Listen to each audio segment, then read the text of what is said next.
Joining me now is Congressman Jim Clyburn, the third highest ranking Democrat in the House of Representatives. Thank you, Congressman, for joining us. Well, thank you so much for having me. You've been critical from the beginning of the Benghazi hearings.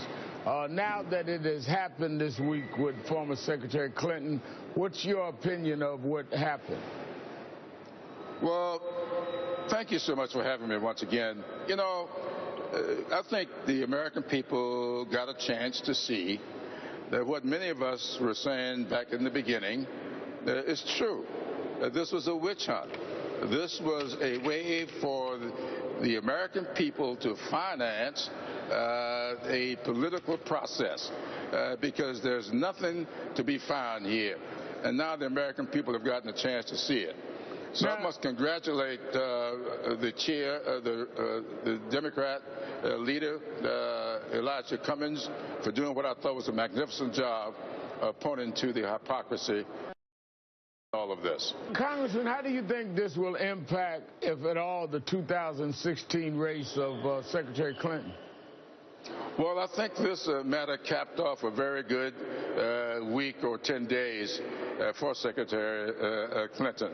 I think that she acquitted herself very well during this process. The American people got a chance to see what she would be like under fire.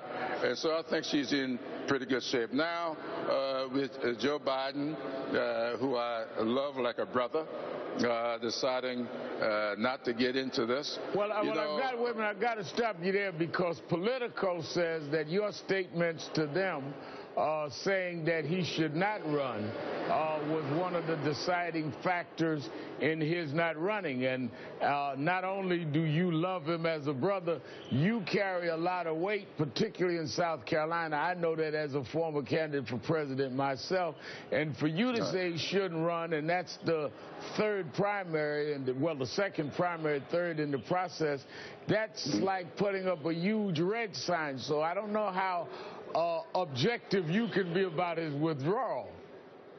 Well, look, I have two brothers, biological brothers. Sometimes they ask for my advice, other times I offer it. In this instance, Joe is one of several political brothers that I have. I offered my advice. I did not want to see him get into this process at this point, because I thought it was a bit late in the day, and I thought that it would not contribute in a positive way to his own healing from the second great tragedy in his life. And so I said my advice to him not to get in. That's the kind of advice that I would give to a biological brother if that's the way I felt about his future. Have you endorsed anyone yet? No, I have not. You know, it's been my practice not to endorse in front of the South Carolina primary because what you're saying now and some other people have said shows why I don't do that. Because I want all of the candidates to come to South Carolina to participate. I don't want any of them saying, I'm not coming because Jim Clyburn has already taken sides, so I'm going to stay away. I don't want to cheapen our process. I want everybody to come. I want all of my constituents to get an opportunity to size up the candidates. And after the South Carolina primary, you see me get pretty active in this process. Well, that's for sure. Congressman Jim Clyburn, thank you for being with us this morning. Well, thank you so much for having me.